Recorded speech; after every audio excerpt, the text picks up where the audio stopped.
Hello students, आज फिर हम आपके लिए प्रेपोजिशंस पे कुछ क्वेश्चंस लेकर आए हैं। ये सिलेक्टेड क्वेश्चंस हैं जो आपके कॉन्सेप्ट्स को बेटर करेंगे। अगर आपने अब तक हमारे चैनल को सब्सक्राइब नहीं किया है तो जाइए सबसे पहले हमारे चैनल को सब्सक्राइब कीजिए। इस वीडियो को देखने से पहले मैंने बहुत से वीडियोस बनाए हैं जिसमें मैंने प्रेपोजिशंस को डिटेल में बताया है, बहुत सारे एग्जाम्पल्स देकर। हमारी डिस्क्रिप्शन बॉक्स में आपको प्लेलिस्ट मिल जाएगी, वीडियोस के लिंक्स मिल जाएंगे, जाइए उन्हें देखिए, फिर हमारे क्विजेज वाले वीडियोस पे आइए और अपनी नॉलेज को खुद ही टेस्ट कीजिए। अगर आप ये वीडियोस देख लेते हैं और अगर आप क्विजेस में ठीक से स्कोर कर पा रहे हैं, आप क्विजेस को ठीक से कर पा रहे हैं, मैंने एक एक क्वेश्चन को समझाया भी है, तो फिर प्रेपोजिशंस का पार्ट आपका लगभग पूरा है। ठीक है, आपके बेसिक कॉन्सेप्ट्स रेडी हैं। देखिए, आपको चॉइसेस दी गई हैं और मैं करेक्ट चॉइस बताऊंगी आपको और बताऊंगी कि मैंने वो क्यों चूज़ की है।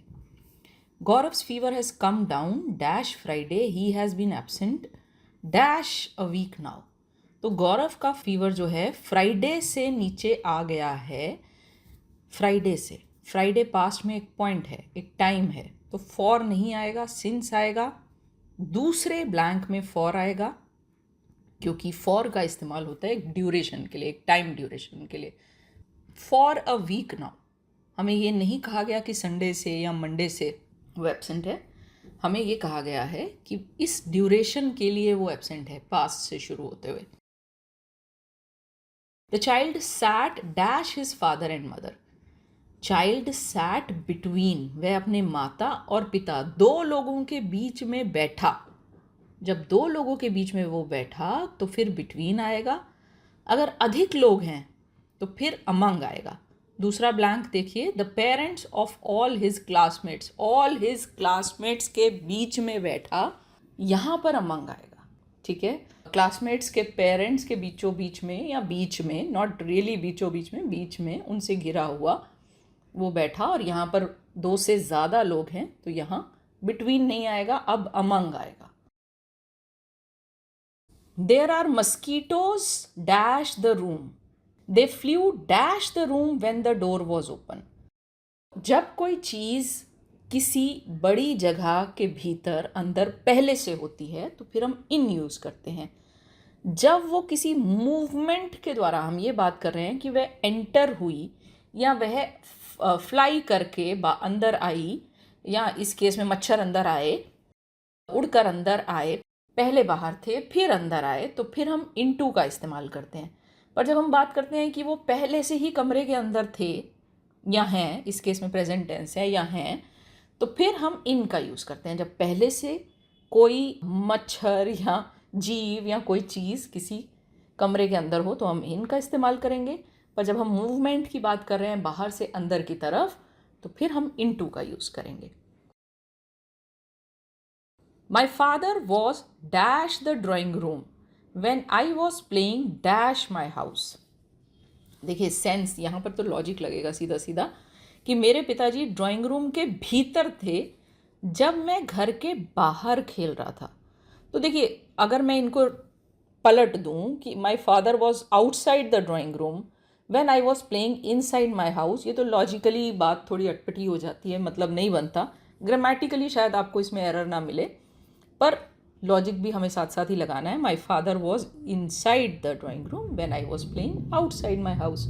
तो मैं घर के बाहर खेल रहा था तो मेरे पिताजी कमरे के भीतर बैठे हुए थे, उसके अंदरूनी हिस्से में।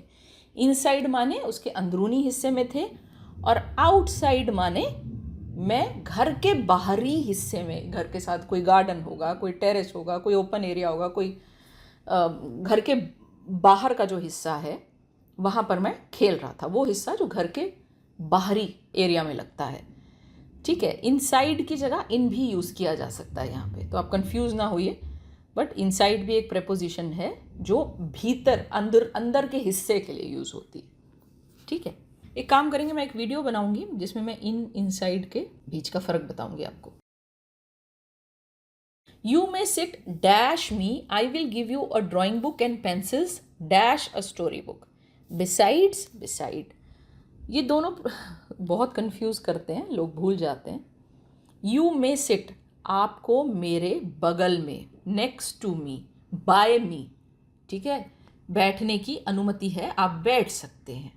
तो बगल के लिए बिसाइड एस, बिना एस वाला शब्द यूज़ होता है। मैं आपको ड्राइंग बुक और पेंसिल्स दूंगी besides a story book. Besides का मतलब होता है इन एडिशन टू। तो मैं आपको एक स्टोरी बुक और पेंसिल्स के साथ या उनके अलावा एक ड्राइंग बुक दूंगी। तो यहाँ सेकंड में बिसाइड्स का यूज़ होगा। आगे बढ़ने से पहले आप मुझे बताइए कि आपने हमारे प्रेपोजिशंस पे बाकी के वीडियोस देखे कि नहीं। अगर आप इंग्लिश सीख रहे हैं और आप चाहते हैं कि एक सर्टन प्रोफिशिएंसी लेवल आप अटेन करें, तो बहुत ज़रूरी है कि आप हमारे प्रेपोजिशंस पे बने हुए वीडियोस देखें, क्योंकि मैंने उन वीडियोस में एक एक कॉन्सेप्ट बहुत डिटेल में और बहुत ही सरल शब्दों में समझाया है। नेक्स्ट करते हैं, we went dash the market in the morning and walked dash the river front in the evening. देखिए, हम मार्केट गए सुबह। मुझे तो सही ये लगता है कि पहले में टू आए और दूसरे ब्लैंक में टूवर्ड्स आए। मैंने अपने वीडियोस में टू और टूवर्ड्स के बीच का डिफरेंस बताया हुआ है, मैं एक बार फिर शॉर्ट में बता देती हूँ। टू मतलब आप एग्जैक्टली मार्केट तक ही गए हैं, और टूवर्ड्स माने उस डायरेक्शन में गए हैं, उस ओर गए हैं, उस तरफ गए हैं, ठीक है। तो we went to the market, हम मार्केट गए सुबह, और फिर हम चल कर गए रिवर फ्रंट तक इवनिंग में। The child walked dash the pavement and dash the street safely. The child walked, देखिए मुझे लगता है कि पहले अलोंग आना चाहिए और फिर अक्रॉस आना चाहिए।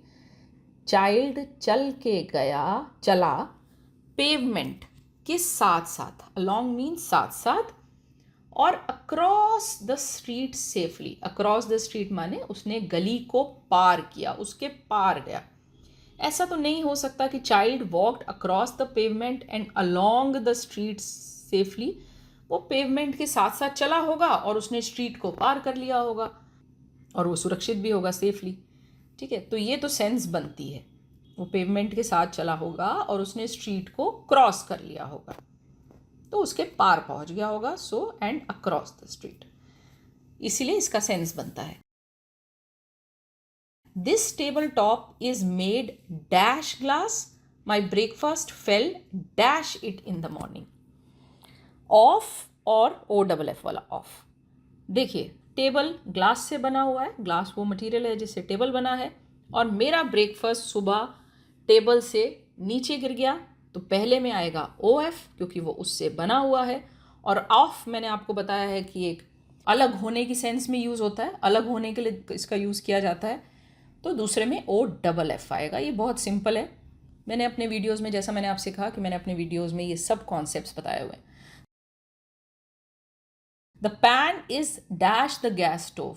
पैन जो है वो गैस स्टोव के, जाहिर है, ऊपर ही है, और उसके अंदर वेजिटेबल्स हैं। There are vegetables in it.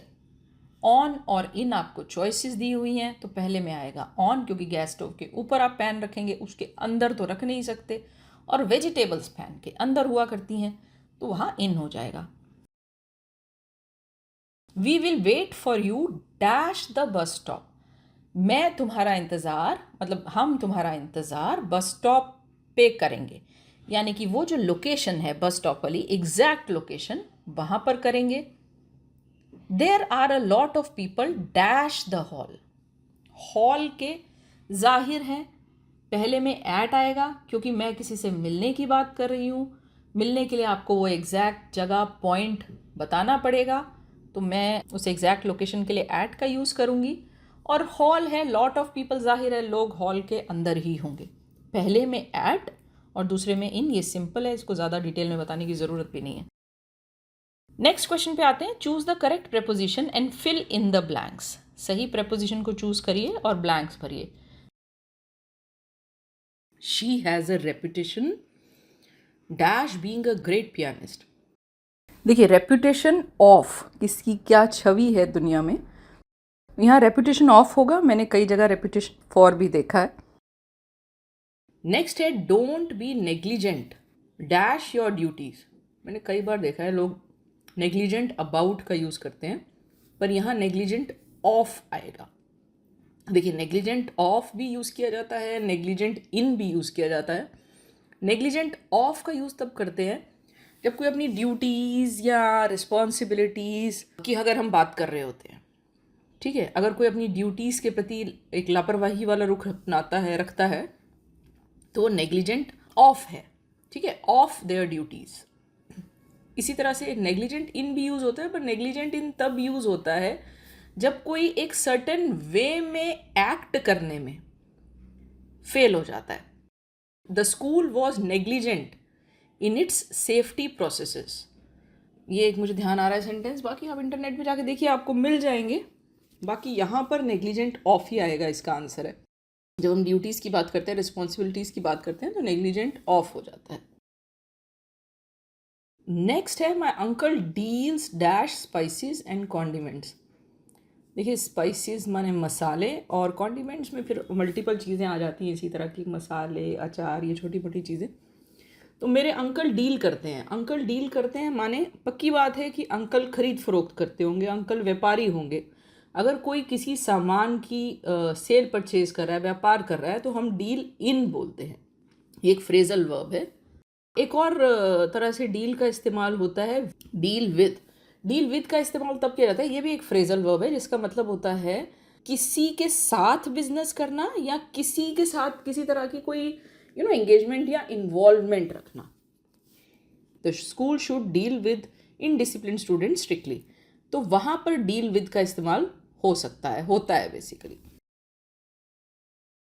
Next है employees need to strictly adhere dash company rules.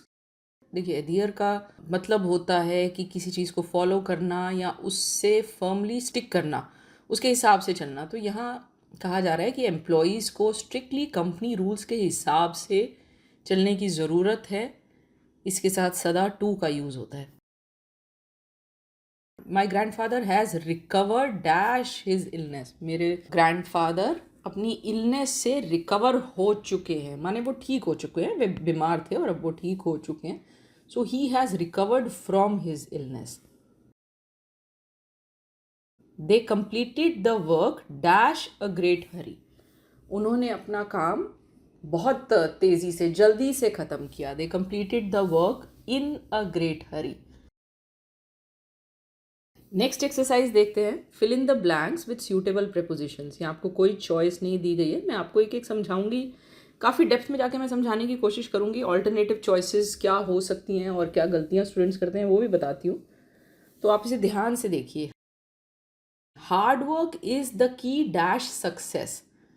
देखिए, इसका आंसर है key to success. Hard work is the key to success, लेकिन कई बार मैंने की ऑफ लिखा भी देखा है अपने स्टूडेंट्स के द्वारा। की ऑफ नहीं यूज़ किया जाता इस तरह से जब हम किसी चीज़ की सोल्यूशन की बात कर रहे हैं, कि इट इज़ हार्ड वर्क जो है वो एक सोल्यूशन है, या हार्ड वर्क करने से आपको सक्सेस मिलेगी, या हार्ड वर्क वो चाबी है। अगर उस तरह सक्सेस के लिए हार्ड वर्क वो चाबी है जिससे सक्सेस मिलेगी, तो अगर हम इस तरह से यूज़ करते हैं तो की टू का इस्तेमाल करते हैं। की ऑफ भी यूज़ कर सकते हैं किसी एक आधे केस में, जैसे कि दिस इज़ द की ऑफ हिज पियानो, की ऑफ माई कीबोर्ड। ठीक है, कि ये की जो है मेरे कीबोर्ड को बिलोंग करती है, वहाँ से निकली हुई है, उसकी की है। तो वहाँ तो आप यूज़ कर सकते हैं, it make sense. But otherwise की टू जब एक इस तरह से बात करते हैं कि ये करने से एक दूसरा काम होगा, कि ये उसकी चाबी है या ये उसका सोल्यूशन है, या ये एक सर्टन एक्टिविटी या एक सर्टन वर्च्यू या कैरेक्टरिस्टिक के होने से कोई काम संभव हो सकता है, तो फिर की टू का इस्तेमाल किया जाता है।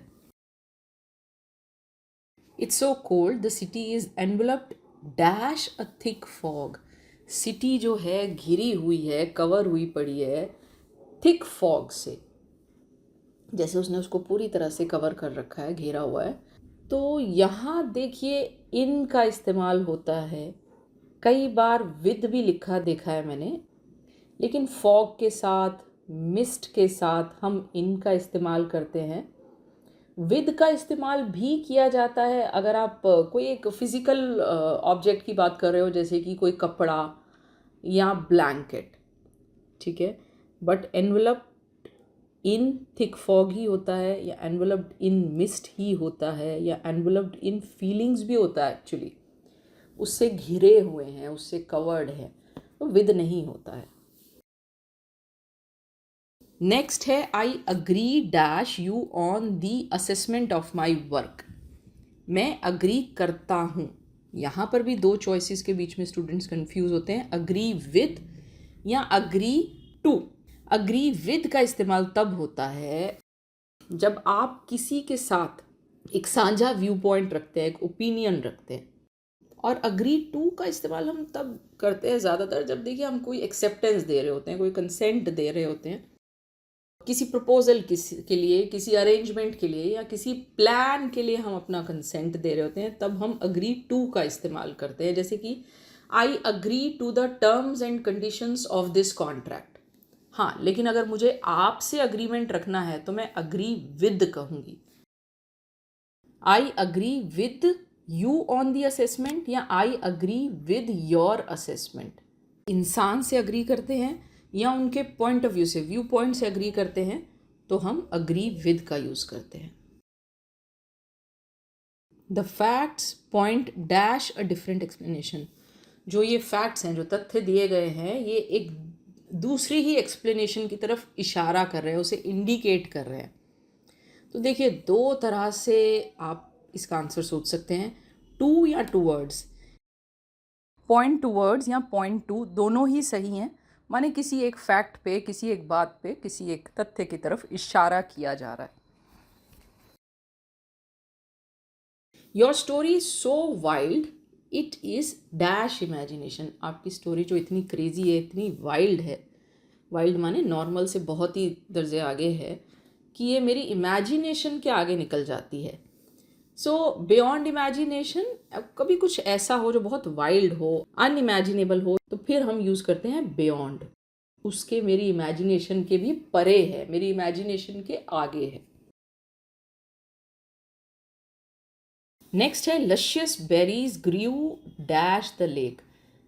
लशियस मीन्स बहुत टेस्टी, बहुत टेस्टी बेरीज लेक के कहीं अंदर, बाहर या आसपास ग्रो हुई, पास्ट में कभी, ग्रीव डैश द लेक। देखिए, मेरे हिसाब से यहाँ नियर आएगा, क्योंकि मेरे हिसाब से बेरीज लेक के अंदर नहीं ग्रो होती हैं।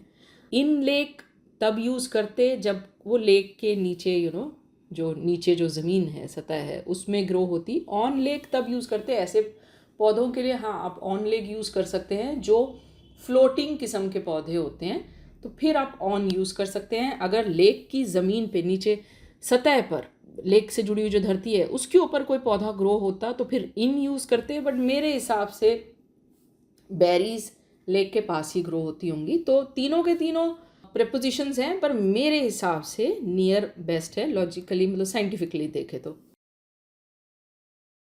नेक्स्ट है she is accomplished dash playing football. मतलब कि वो हाईली एक स्किल्ड या प्रोफिशिएंट पर्सन है किस चीज़ में, प्लेइंग फुटबॉल में, फुटबॉल प्ले करने में। ऐसे में देखिए हम एट का यूज़ करते हैं अगर हम किसी एक स्पेसिफिक एक्टिविटी, और प्लेइंग फुटबॉल एक स्पेसिफिक एक्टिविटी है या टास्क के लिए हम किसी की प्रोफिशिएंसी की तारीफ़ कर रहे हैं, प्रोफिशिएंसी की सराहना कर रहे हैं, तो फिर ऐसे में हम एट का यूज़ करते हैं। अकम्प्लिश्ड इन का इस्तेमाल भी किया जाता है अगर हम एक थोड़ा सा एक जनरल सेंस में, एक बहुत पूरे के पूरे ब्रॉड फील्ड की अगर हम बात करते हैं, जैसे कि म्यूज़िक या art, he is accomplished in the field of art. अब वो आर्ट में, कौन से आर्ट में अकम्प्लिश्ड है ये हमें नहीं पता, ये हम नहीं लिख रहे, बट हमारे क्वेश्चन में प्रॉपर एक स्पेसिफिक स्पोर्ट की बात हो रही है, उसे खेलने की बात हो रही है ना, तो ये एक पर्टिकुलर चीज़ के लिए हम इसका इस्तेमाल करते हैं। I am anxious dash my results. मैं अपने रिजल्ट्स को लेके एंग्शियस हूँ, वरीड हूँ। अबाउट आएगा यहाँ पे, इसे याद कर लीजिए। It is essential to supplement your diet dash different vitamins. देखिए, अगर किसी चीज़ में कोई चीज़, किसी एक पर्टिकुलर चीज़ में, जैसे इस केस में डाइट में कुछ न्यूट्रिएंट्स हैं, तो यहाँ हम विद का यूज़ करेंगे। कई बार सप्लीमेंट के साथ बाय भी यूज़ होता है। सप्लीमेंट बाय का इस्तेमाल तब होता है कि कोई चीज़ किस तरह से ऐड की गई है ना। पर अगर किस चीज़ से एडेड है उस चीज़ के लिए विद का इस्तेमाल होता है। I was unable to elicit a favorable response dash her। elicit का मतलब होता है किसी से कोई इंफॉर्मेशन या कोई एक सर्टन रिएक्शन लेना। तो यहाँ रिस्पॉन्स के साथ फ्रॉम का इस्तेमाल होगा। रिस्पॉन्स फ्रॉम सही आंसर है। सो आज के लिए इतना ही। आई एम श्योर आज आपने कुछ इम्पॉर्टेंट लर्न किया है और कुछ गलतियाँ अब आप अवॉइड कर पाएंगे। यहाँ मैं आपको याद दिला दूँ कि हमारे चैनल पे इसके अलावा भी बहुत सा कंटेंट है, बहुत सा यूज़फुल कंटेंट है मुझे कहना चाहिए। हमने उस सारे कंटेंट को मल्टीपल प्लेलिस्ट में डिवाइड किया है। हम आपको ग्रामर और वोकैबुलरी सिखाते हैं। ये आपकी मदद करते हैं अपनी लैंग्वेज को एक्यूरेटली लिखने और बोलने में। इसके अलावा हमारे चैनल पर ये प्लेलिस्ट है from novice to pro building strong writing and speaking skills. यहाँ हम आपको बेस्ट प्रैक्टिसेस सिखाते हैं जो आपकी मदद करते हैं इम्प्रेसिवली और इफ़ेक्टिवली राइटिंग और स्पीकिंग करने में। इसके अलावा हमारे चैनल पे पर्सनैलिटी डेवलपमेंट थ्रू कम्युनिकेशन करके एक प्लेलिस्ट है। इस प्लेलिस्ट में वो वीडियोस हैं जो आपको सिखाते हैं कि कैसे आप अपनी कम्युनिकेशन को ऑप्टिमाइज कर सकते हैं। देखिए, पहला स्टेप है कि आप लैंग्वेज सीखते हैं, आप ग्रामर और वोकैबुलरी ठीक से सीखते हैं, लैंग्वेज को एक्यूरेटली लिखते हैं। सेकेंड स्टेप है कि आपकी राइटिंग और स्पीकिंग थोड़ी इम्प्रेसिव हो जाती है। वो टिप्स हम आपको देते हैं from novice to pro building strong writing and speaking skills वाली अपनी प्लेलिस्ट में। इसके सभी वीडियोस इंग्लिश में हैं। उसके बाद जो नेक्स्ट स्टेप है कि कैसे आप अपने कम्युनिकेशन को ऑप्टिमाइज कर सकते हैं, उससे रिलेटेड जो वीडियोस हैं वो सब के सब पर्सनैलिटी डेवलपमेंट थ्रू कम्युनिकेशन हमारी इस प्लेलिस्ट में है। ऑप्टिमाइज करने से मेरा मतलब है कि आप अपनी कम्युनिकेशन स्किल्स की मदद से एक पर्टिकुलर सिचुएशन में से बेस्ट आउटपुट निकाल सकते हैं। ये प्लेलिस्ट आपको सिखाती है कि कैसे आप अपनी पर्सनल लाइफ को पीसफुल और प्रोफेशनल लाइफ को पीसफुल करने के साथ साथ उसमें ग्रोथ इंश्योर कर सकते हैं। इसके अलावा आपको हमारे चैनल पे आईएलटीएस से रिलेटेड बहुत सा कंटेंट मिल जाता है। और अब हमने इंट्रोड्यूस किया है ओलंपियाड के सैम्पल पेपर के डिस्कशंस को। तो आप ओलंपियाड की अगर तैयारी कर रहे हैं, आप या आपके बच्चे, तो आप हमारी इन प्ले लिस्ट को भी ज़रूर विज़िट कीजिए। मैंने बहुत डिटेल में एक एक पेपर लिया है और एक्सप्लेन किया है। ये सिर्फ उन बच्चों के लिए यूज़फुल नहीं है जो ओलंपियाड के लिए तैयारी कर रहे हैं, ओलंपियाड के एग्ज़ाम के लिए तैयारी कर रहे हैं। ये बाकी उन लोगों के लिए भी उतने ही यूज़फुल हैं जो इंग्लिश लैंग्वेज पे वर्क कर रहे हैं। आप अभी जाइए और हमारी इन प्लेलिस्ट को ब्राउज़ कीजिए। अगर आपको हमारा मटेरियल यूज़फुल लगता है, and I can assure you हमारा मटेरियल यूज़फुल है, तो आप हमारे वीडियो को लाइक कीजिए, अपने कमेंट्स छोड़िए, अपने दोस्तों और फैमिली मेम्बर्स के साथ शेयर कीजिए। हम आपसे जल्द ही मिलेंगे अपने नेक्स्ट वीडियो के साथ। Bye bye, see you soon.